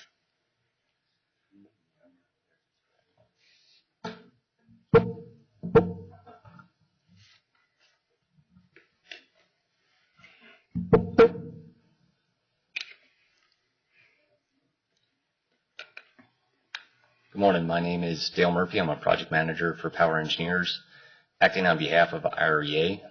Business address is 3900 South Wadsworth Boulevard, Suite 700, Lakewood, Colorado 80235. I'll get to your questions that you had already at the end of it. Let me just run through this and try to explain what we did and typical industry standards for transmission line development and execution. First, I want to talk about Intermountain Rural Electric Association, or IREA. They are a not-for-profit electric distribution cooperative. That essentially means that everyone that receives power from IREA is a member of IREA, and their main goal is not profit. Their main goal is serving their members. They have about 150,000 members, a portion of which are in Arapahoe County. The project purpose and need, and so I put a map up on this slide to give a real quick glimpse of why this project has been developed, and it's been in development for, I'd say, 10 to 15 years. IREA is required to do studies on reliability of their system periodically, and when those studies occurred, they all identified the same thing, that a new transmission line connecting their existing Brick Center substation and Kiowa substation was necessary. So what I wanted to point out on this map, what we have, this pointer, the red is not that great, but what we have is the green and black dots. Maybe I'll use this, see if this one's better. There we go. Thank you. The green and black dots are electric substations on REA's system. The green lines are existing transmission lines on their system. Generally, if you believe in this area, it's all 115 kilovolts. So the existing line right now going into Kiowa substation is what we call a radial feed. That means it's a single source substation. That means if anything right now happens on the transmission line between Ponderosa Park and Kiowa substation goes out of service. All the distribution, I'll draw a big circle, all the distribution being fed out of Kiowa substations to people's homes, to businesses, would go out of service at the time this transmission line goes out of service. Additionally, maintenance is a key part of what IREA does on a yearly basis. Anytime they would have to maintain this transmission line or any transmission line, generally you need to take it out of service.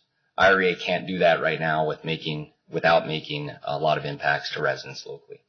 So the solution that has been brought to the table is put in a new transmission line between Brick Center substation, carry it down to Kiowa substation. Now IREA has the option of, if they want to take out this line down here, they can just feed the substation through the new line to the north, and residents won't have any impacts at all. So that's the general intent of the project and why we're doing it. It makes maintenance a lot easier. It reduces outages on the system. In this area, there has been, I think even at the Planning Commission, Bill had brought up complaints over the years in this area about reliable power. So the intent of this is to bring more reliable power to the area. So what we're doing is building a 115 kilovolt transmission line, generally described, as Bill had it, at 4 and change miles in Arapahoe County. It's a total of about 16 miles total. And it does go along the east side of Brick Center Road and then quickly jog west and then head south into Elbert County. The rest of the facts are pretty much towards Elbert County as far as some upgrades to the existing Kiowa substation, but that again is in Elbert County. We will be asking for a 75-foot right-of-way, an easement, as you indicated, for the transmission line, and that'll allow for construction and long-term maintenance and operation of the line. 75 feet, did you say? 75 feet, correct. Yep. Is that standard? For this kilovolt line, yes. Yeah, for 115 kilovolt line, that's generally standard for it. Brought some pictures of existing poles on IREA system now of the same 115 kilovolt variety. The majority of the line will be built with these single wood poles. Anywhere, depending on the terrain, it does vary quite a bit, anywhere from 60 feet to 100 feet tall. Anytime we have an angle on the line, we will be putting a concrete foundation with a steel single monopole, steel single pole to handle the strain of the angles. Our project timeline. So we did start in 2016 with developing rough ideas of a route that would get from Kiowa to Brick Center substation. We moved into public outreach in 2017. I'll get into some more details on what we did with public outreach. Moved into permitting in parallel with public outreach. Obviously still going through the permitting process, and in parallel with that working on land acquisitions, and as well currently in 2018 working on the design of the transmission line. And then the intention is to start construction in January, February of 2019 and complete by the end of 2019 and put it into service. So to get a preferred line route, we took several steps to develop what would be the best preferred line route. So we first defined a project area, and I have a map of it that I'll show you, to just say this generally makes sense to get from point A to point B. We're not going to go 100 miles east to come back and loop back. So we just tried to condense the area to say this makes sense of where this line needs to go. After that, we started collecting data on land usage, environmental factors, biological factors, archaeological factors that would either be an opportunity or a constraint on where to build the line. We started conducting agency reviews with Arapahoe County, with Elbert County, with any state departments as well that would be affected. We started working with the public and showing them different line route options that we had started analyzing. From there, we started developing line route segments and different alternative end-to-end routes to ultimately get to a preferred alternative route that we're presenting in the 1041 application. So this is the study area that spans across Arapahoe and Elbert County. And there again is the Kiowa substation connecting up to the Brick Center substation. We examined 27 land use criteria, 3 aesthetic criteria, 10 biological criteria, and 5 cultural criteria to determine what would be the best line route from our point A to point B.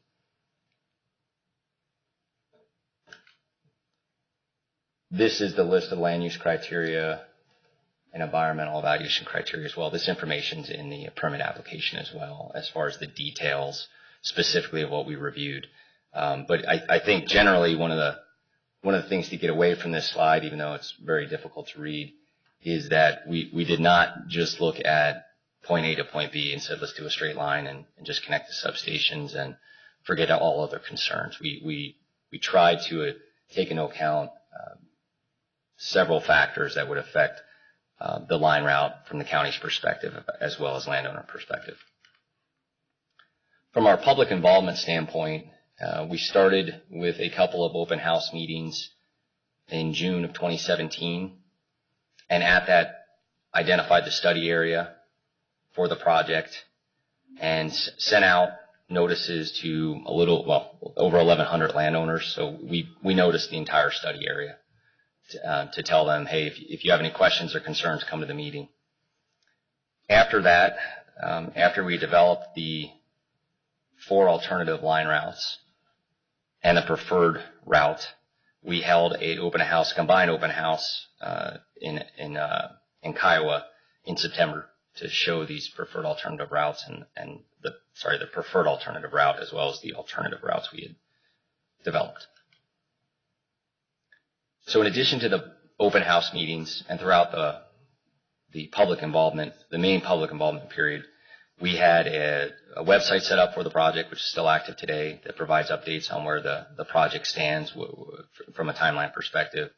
We had an email address that people could send in questions or comments that would go to actually me directly for me to answer. We had 1-800 numbers for people to call in, leave voicemails, and get return phone calls. And GeoVoice is an application similar to what's shown up on the screen where someone could actually zoom in on a Google Earth program, find out where their house is, see if it's adjacent to the line, and then provide any comments directly on that file.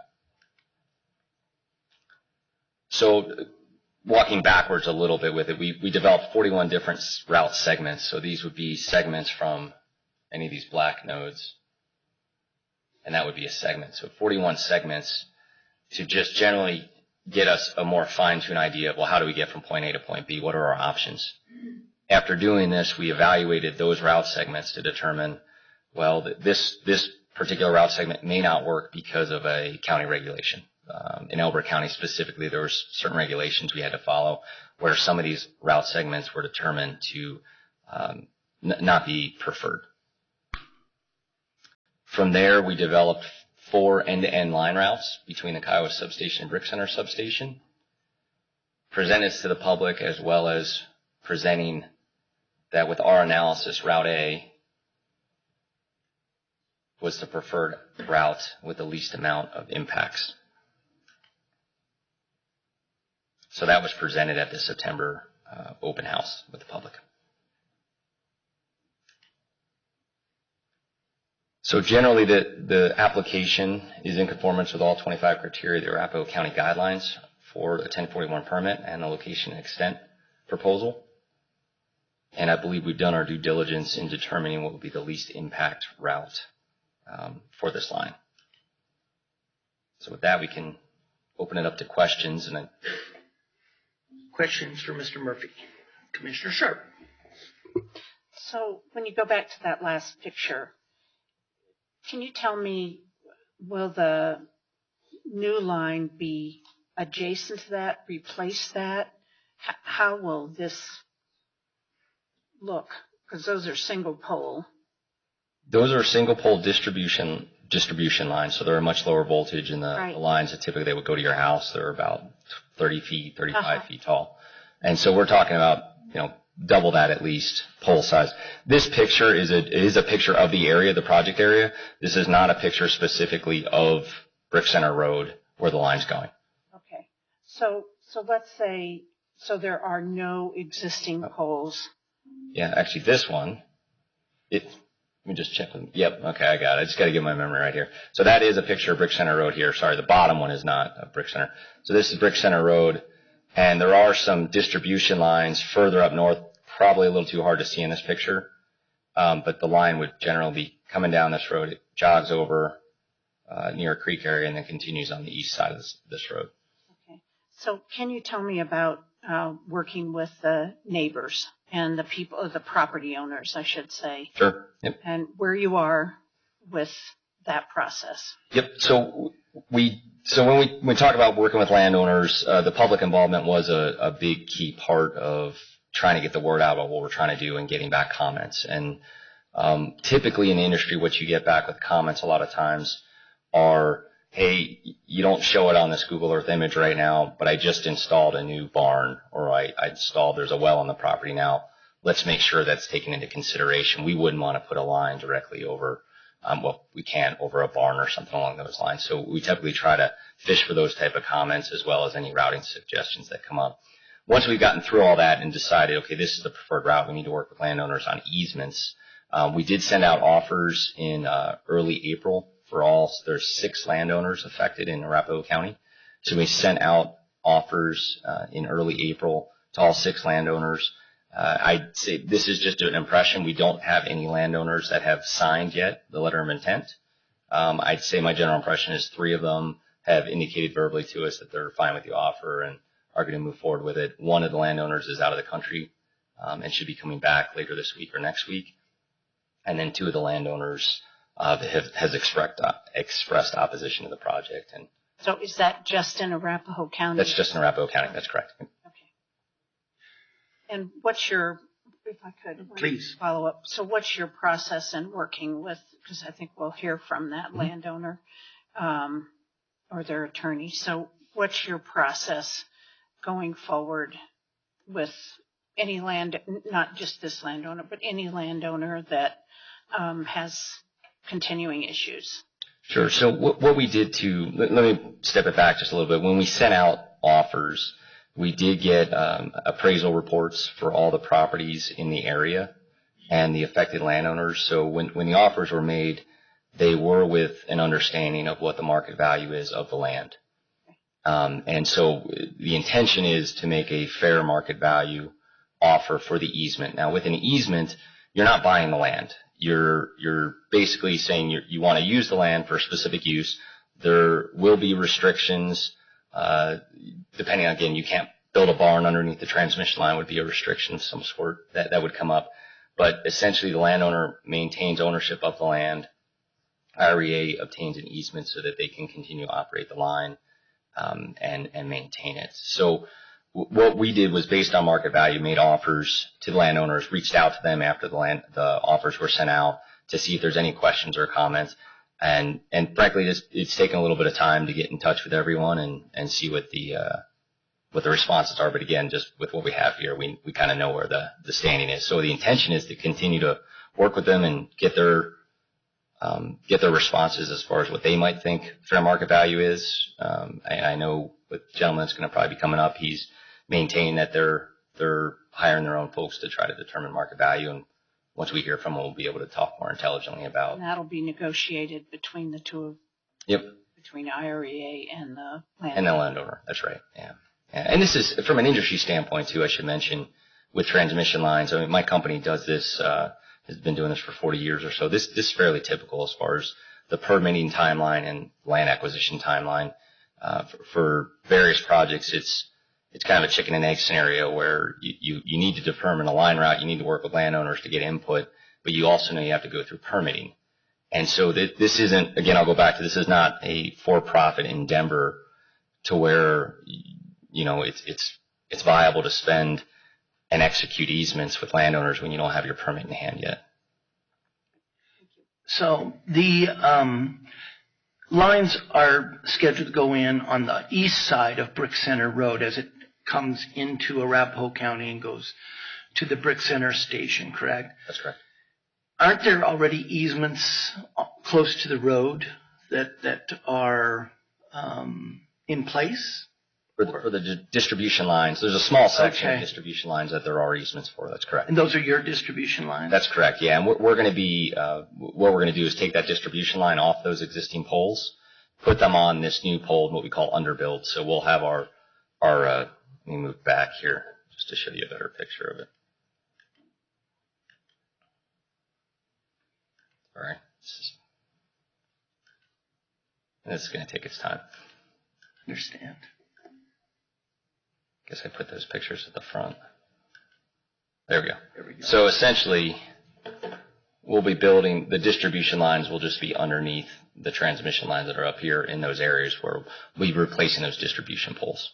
So the 6 landowners that you're attempting to get easements from, is that right, 6? Mm-hmm. Those are ones that don't already have the easement, that you don't already have the easement for the distribution lines? Yeah. Or will you have to renegotiate those as well? It's so, I would just say predominantly we don't have existing easements. Okay. For the 4.5 miles that we have, there's not a significant amount of distribution that's there. It is south of the substation, but it's not a significant amount. You are planning to have these close proximity to the road for the ease of maintenance? We are, and we worked with Arapahoe County during the review of the permit to set the distance off the roadway for future expansion of Brick Center down the road, and allow the line to be built so that it comes close to butting up to what the future road expansion would be. Second, we approved previously a solar power project near Quincy and Brick Center Road, right near the Eastern Service Center, the Arapahoe County Eastern Service Center.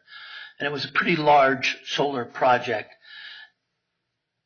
Do these lines have anything to do with the approval of those, or will they be able to feed in to those lines as well? So as a system, there's an inherent benefit to having an additional line to feed out power to the system kind of globally. But the 2 projects are independent of each other. And while we are aware of it, I believe we're talking about the Hunter solar development. Yeah, we are aware of it. IREA is aware of it. We've met with them and had discussions, but the 2 projects are independent. Okay. You mentioned at the very beginning about we had a similar situation at one of the county properties where there was one line in to our Justice Center from a generation plant or a substation, and we asked for a redundant line to come in so that if it really did need to be serviced, or it was sometimes contractors cut these lines and for whatever reason, or for maintenance. So I understand the concept of having a redundancy or an alternate power distribution route through this. How often, and you mentioned that people have complained about consistency of the power out there, how often has there been a disruption of service? Generally, I know you probably don't have all the stats, but... Yeah, we did look at the stats going into this, and I would say from a current standpoint, I can't say too often. There's probably been a handful of times, 5 or so in the last 5 years, that range, let's just say. But there are, I'm sure for the people, the residents, that you had those outages, and if they start lasting over 6-7 hours, people start getting a little antsy about when power is going to come back on. There's also, I try to use the comparison, I think, at the Planning Commission, that there's a reliability of maybe your car, your TV. There's reliability of electric power, and there's standards in national regulatory agencies, regional regulatory agencies that require a higher level of reliability than I think what you typically would expect from things you use in your daily basis. So really I think in this day and age, we're used to not having any power outages for the most part. Thank you.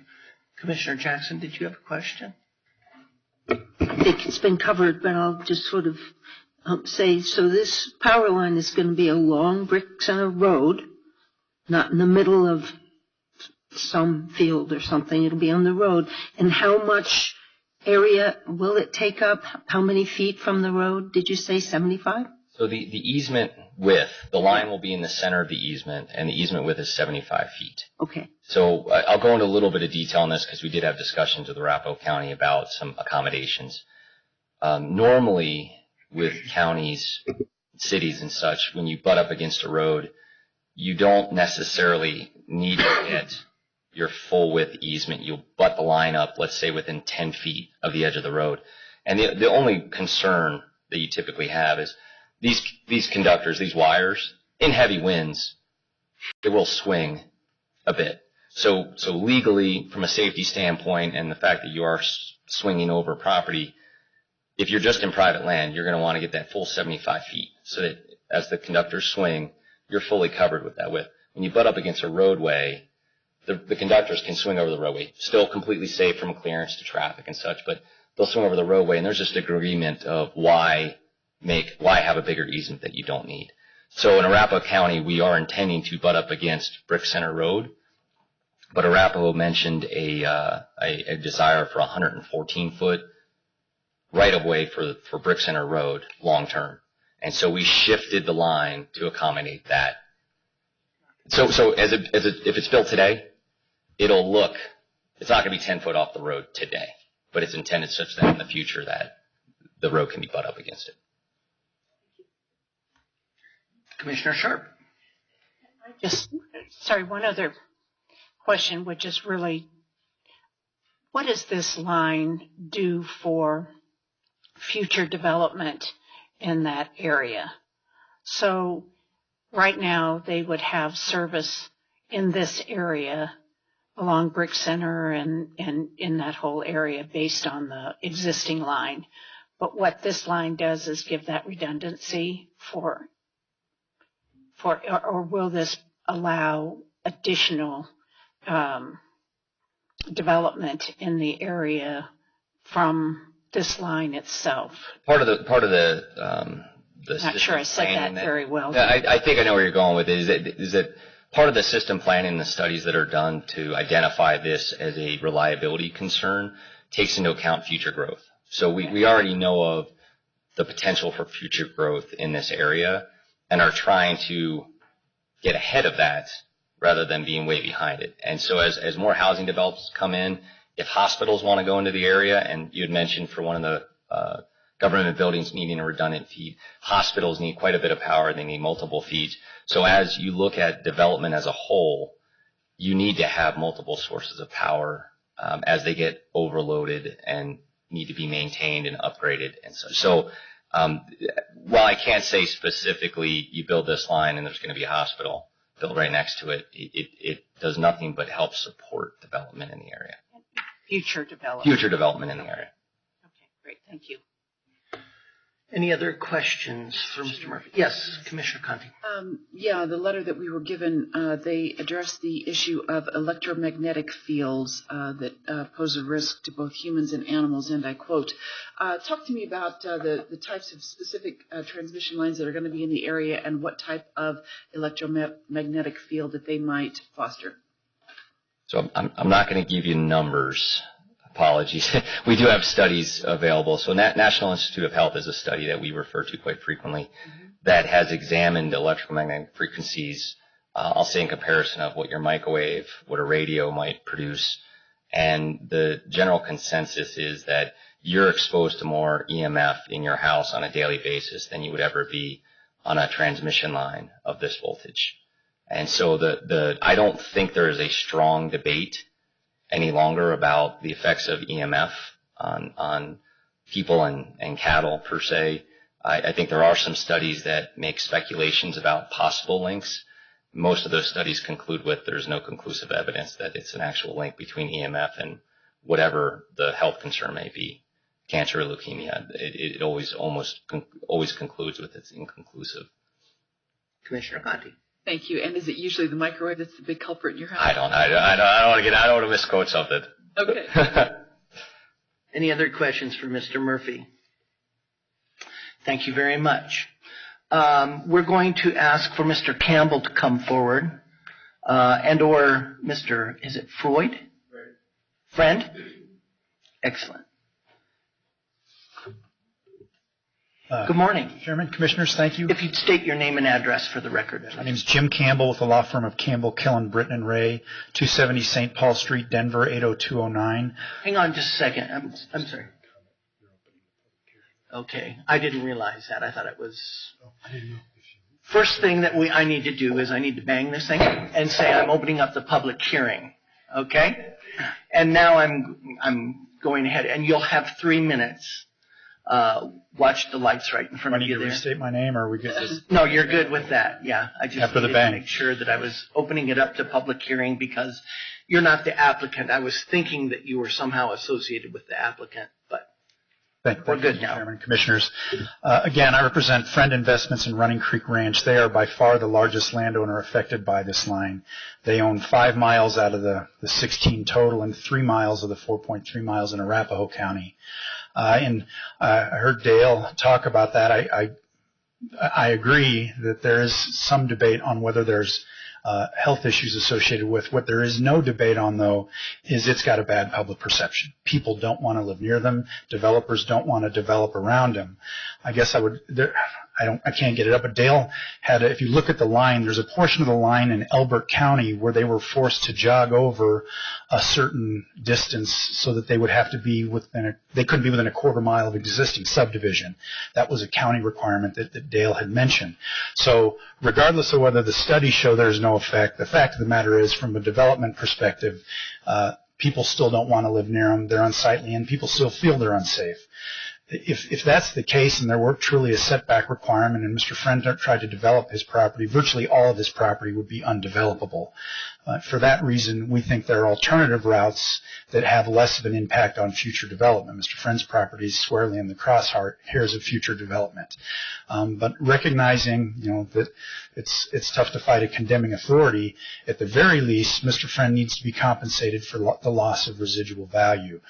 As Dale said, we did get an offer on April 10th, the day before the Board of County Commissioners hearing in Elbert County. They were a bit concerned that didn't give us enough time to negotiate, that if they approved the application prior to us getting a chance to sit down, that the leverage scales would be tipped in IRE's favor, and I agree with that. We are conducting a pretty substantial and costly analysis of the loss of residual value to the remainder of Mr. Friend's property. I think the offers that have come from IREA clearly are simply an easement offer. Well, I know they claim this is an easement, but the fact of the matter is these towers are going to be here for 100 years. So Mr. Friend not only loses the value of the roughly 9 acres per mile that comprise the 75-foot wide easement, but also the loss of ability to develop the rest of that property. So we've hired a third-party appraisal as well as some development help that we're meeting at the property next week. Mr. Friend's going to probably spend a pretty substantial amount of money to try and determine what that is. We think that the valuation could be as little as 30 to 45 days after he gets a chance to analyze this, which would give us a chance to sit down with IREA. We don't really have anything to sit down with them right now because we'd be negotiating against ourselves. So obviously, while we think there are alternative routes and that this application should be denied to explore those so it doesn't have such a substantial impact, at a very minimum, we would ask that this be delayed 60 days to allow us to do our valuation, sit down with IREA, and at least have a negotiation where both sides have the facts. Thank you. Clarifying question from Commissioner Sharp. How much of Mr. Friend's property is Arapahoe versus Elbert? 3 miles in Arapahoe, 3 of the 4.3, and 2 miles in Elbert. As Dale said, the Arapahoe County does go on the east, the section line on the west side of the section. In Elbert County, Mr. Friend's property, it cuts right through the middle, so there could be even that creates a bigger problem than if it goes along the section edge. Thank you very much. Other questions, or Mr. Friend, if you'll come forward, and I imagine you have something that you'd like to address with us, and if you'll just give your name and address. Yes. Joe Friend, 45400 County Road 21, Elizabeth, Colorado. Anyways, I don't have a lot to add other than, the impact that this is going to make and the public perception that the power lines are bad. No one wants to live close to a power line. So taking away that residual value is our biggest concern.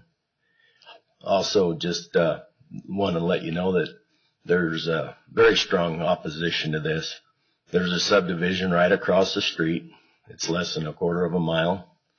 I don't think they brought that up, but I think we'd be very opposed to this, and I think it needs to be looked at again and reevaluated. Thank you very much. Oh, clarifying question from Commissioner Conti. Thank you, Mr. Chair. Just wondering, did you have development plans for the property in question? No, we do not. It's a family cattle ranch right now, but we always looking for a future of our young ones. Thank you. Any additional questions? Thank you. I didn't have a sign-up sheet, so no one signed up to talk, but I will allow anyone who's here from the public that would like to address the county commissioners on this issue. Seeing none, I'm going to close the public comment period and open this up for discussion and concerns, questions among the commissioners. Commissioner Sharp. I just have a question for Mr. Hill. So, granting the 1041 powers today, does that solidify the route that is approved as their? I would say it would, if we grant the permit today, in order to change the route, they'd have to come back for an amendment to the 1041 permit that would have been approved. Which they could do. Which they could do, yes. They can't negotiate, or, IREA chooses something else. They can come back and we can go through this and they could ask for an amendment.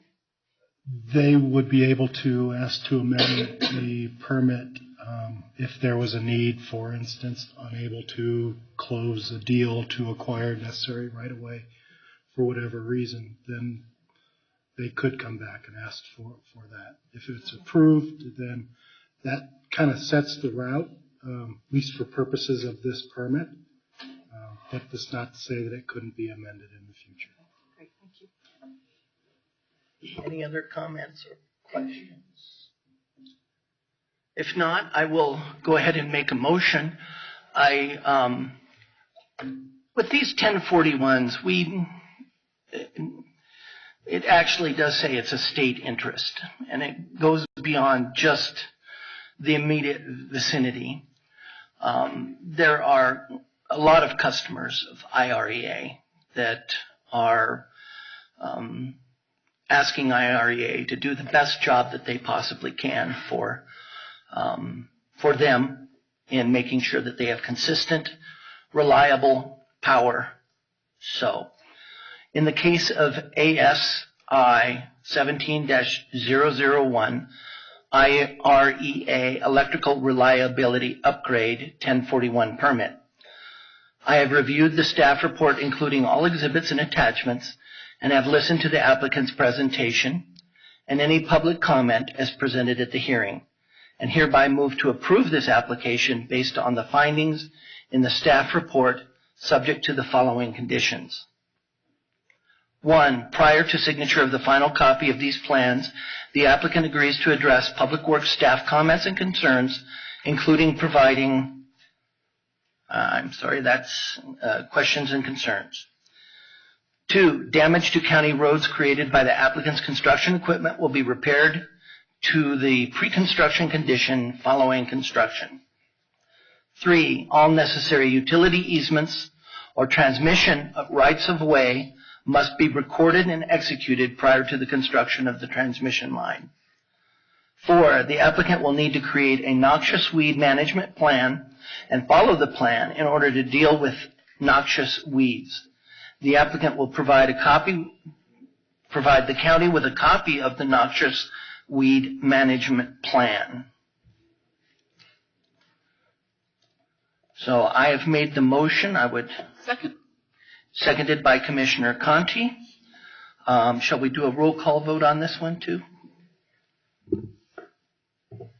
Commissioner Jackson? Aye.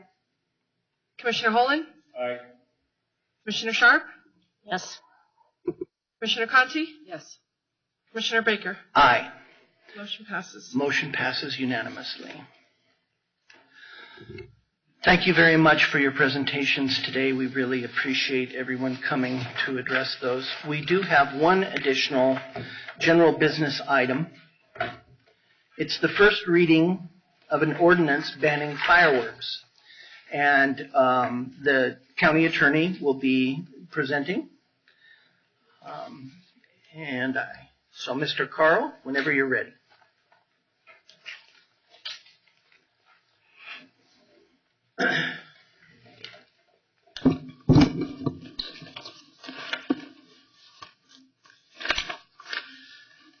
Yes, this matter is the first reading on a proposed Arapahoe County Ordinance number 2018-01, which would ban the sale, use, and possession of fireworks in unincorporated Arapahoe County.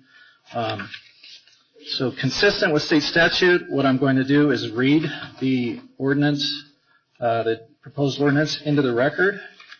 And then after that, the board will have an opportunity to consider the adoption of a resolution.